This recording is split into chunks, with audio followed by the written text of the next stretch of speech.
Good afternoon. Welcome to Board of Assessors meeting on November 13th, 2018. We're here in accordance with MGL Chapter 30A, Section 20. LCAT is filming our meeting, and we tape our own meeting, and nobody else is in attendance to tape our meetings. We'll review the minutes from October 16th and October 23rd by Bill Johnston. Mr. Chairman, I have reviewed the minutes for the open session and executive session on October 16th and for the open session on October 23rd. Find them to be in order and move that they be approved. Make a motion to accept. Any seconds? Second. All those in favor? Aye. Start off with administrative items. Warrant a portion betterment payment. Let me get my pen out. And this warrant is a revised one because the payoff date got pushed back, so we had to readjust the interest on that property. For 15,000 plus. Mm-hmm. We have a motor vehicle excise abatement report for October of this year.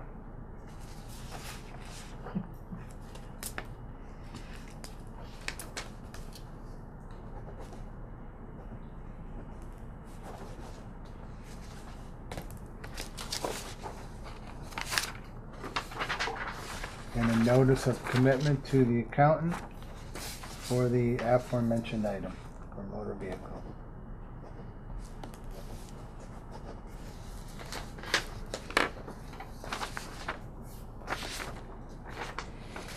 And then take a peek on the computers at the building reports. We have 20 solar projects on that Yeah, building there's a permit lot. report. Yeah. Looks like 3 new homes. One new home and 2 condos. Mm-hmm. No, I say 2 new homes and 1 condo. Oh, Well, what's silver? What's the third one down? It's Oh a yeah, I condo. see. Oh, it is. Yes. Yeah. I didn't know her. Sorry, Bill, you are correct. I So was looking at the other name. yeah, apparently that was an original name in this condo complex, Yeah. and then Silver Fox, a new street came in, so they are talking about changing the name of that street, Oh. only because the street in the condo Okay. complex, only because especially for 911 purposes, if you say I live on Silver or Silver Fox, you wouldn't want 911 to be heading in the wrong direction. So there has been talk. I'm sure we'll find out soon enough, but presently it's listed in our computer as Silver Lane. I just know something. So the building permit picks up. It says size 3,800 includes garage, finished basement, and deck. Is that just something they do? That's usually in the memo section. Yeah. And so what we've been doing is trying to write any little notes that we see in the memo section, so it kind of gives us an idea of what we're looking for Yeah. when we actually Okay. go out to the property. Obviously the condo wouldn't be that big. Yeah, a lot of solar. Mm-hmm. So And you know, and only on probably 1 or 2 big homes. You know, the way that goes. It's kind of odd, but it's true. So here it is, this is for the end of October. We have 13 new dwellings. 13 new homes. And 59 solars. As Bill had Wow. just mentioned, we just increased by 20. So we are down dramatically from prior years. Mm-hmm. Any comments, building permits? No? Surprised people are still doing wood stoves. Yeah, I am too. Yeah. Wood or pellet. Probably have electric heat. The last one there was electric heated neighborhood. LA3 sales report.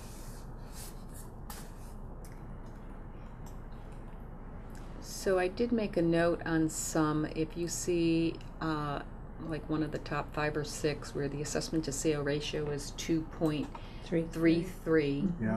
That is the property across the street. Yep, Oh, foreclosure sale. So that was one. I also have a note on a vacant land sale, middle section, page 1 of .74. There's an incorrect land coding on that, and it will be adjusted for 1/1 of 2000. It's going to actually become .88 assessment to sale ratio.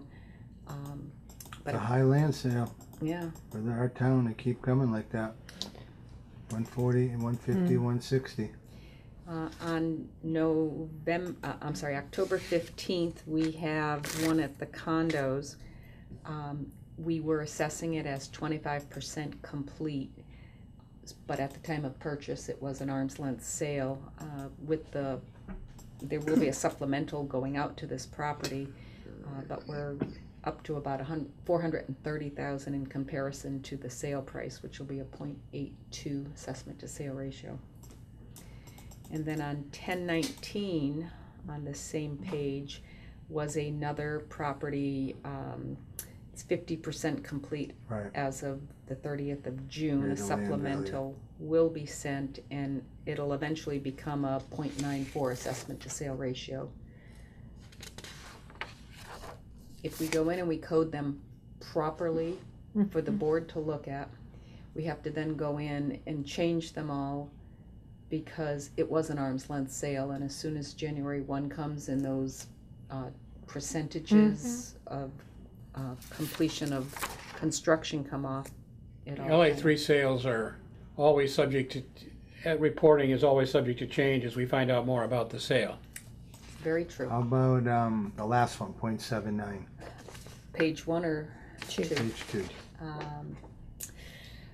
That I really have no knowledge. I'm thinking, I looked at the information. I can't remember if that one was on the MLS. I believe it was, but I could be mistaken.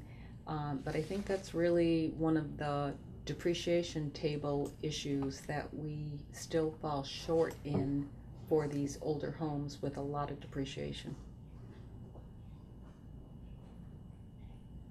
Okay. Sales questionnaires will be going out to all of them, so we may get better information. Yeah, and the 0.7812, so is that standard when there's a sale? Yes. do it for all sales. We generally do not send it to a commercial property. Right. And we generally do not send it to vacant land, because our sales questionnaire is really Yep. Tailored towards a home.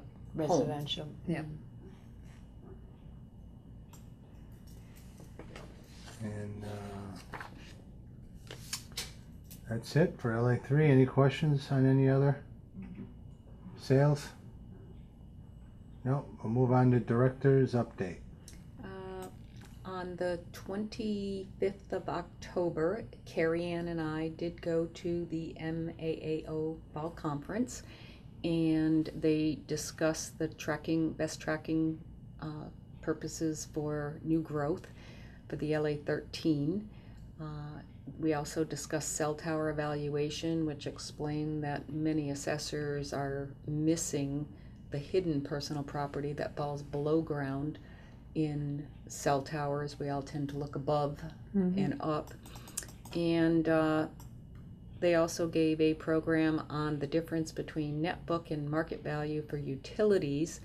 And there's going to be a new local assessment standard for 2020, which will impact our office due to this new change. So they're teaching us little by little, and we will need to have a lot more knowledge. I'm sure there will be more classes on once the utility companies are accustomed to providing additional information for us to be able to dissect this information. Yeah, it's extremely important that the staff go to these conferences. It's very informative, it really is. Our tax recap was approved. I did shoot you all an email on November 7th. The FY 2019 tax rate was approved at $20.55. This is a reduction of 39 cents per thousand, Mhm. but keep in mind that the overall assessments have increased, so it will be whatever the new assessment is times this new lower rate. Tax bills will generally go out the last week in December, and it will have our new tax rate and our new assessments on those tax bills. And we are accepting the tax exemption applications right now for elderly, veteran, and people who have lost their eyesight.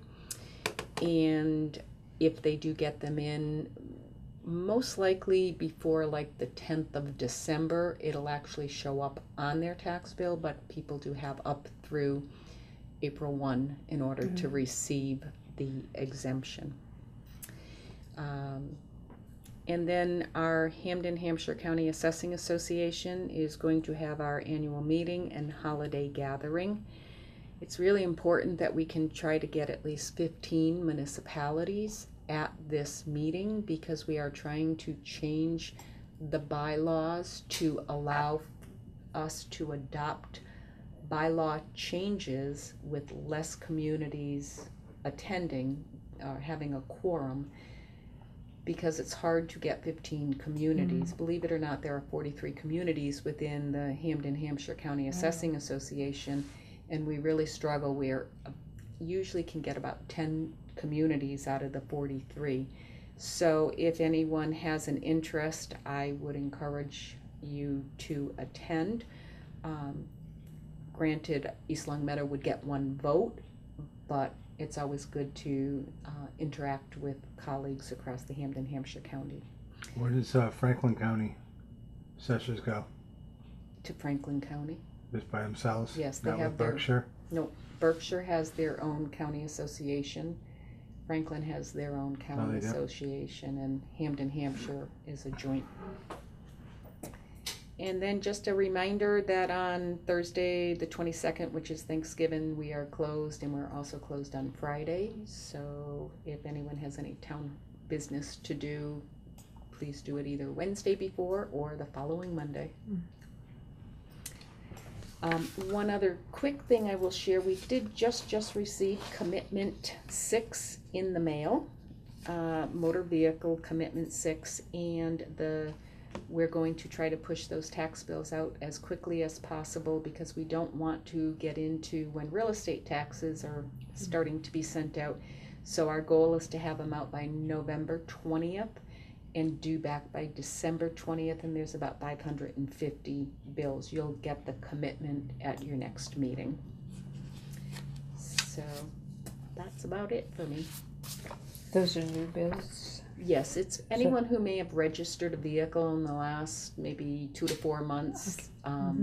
So naturally, if they had a vehicle and they were paying an excise tax and now they're getting a new one, they may be entitled to an abatement on the older vehicle. The closer we get to the end of the year, the less the abatement, and sometimes it falls under the $5 Oh, wow. minimum that we can abate. So that is what I have, and if anyone does have an interest for the annual meeting, I would need to know as soon as possible. Who's going so far? I believe Linda and Carrie Ann are both going. Oh, yeah? Yeah. And you? No. No? Roy? No. Interesting. Hmm. Bill? No, Bill can't. Oh, I've got a conflict that night. oh Bill. Poor Bill. So All I'm right. gonna leave it up to you and Marilyn to represent the Is the that board. December 13th? Yes, No, it's a December Thursday. 6th. No, December 13th. Maryland's golfing. No. No. It's December 13th. Thursday. Thursday, yeah.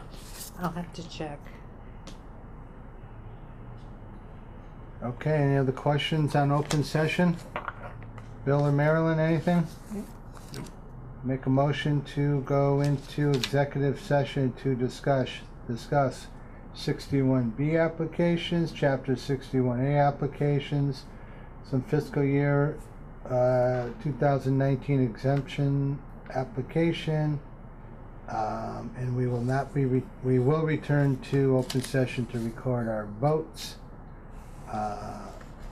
Make a roll call vote. Bill Johnston, Yes. Marilyn Gandini, Yes. Marty Grudgeon, yes.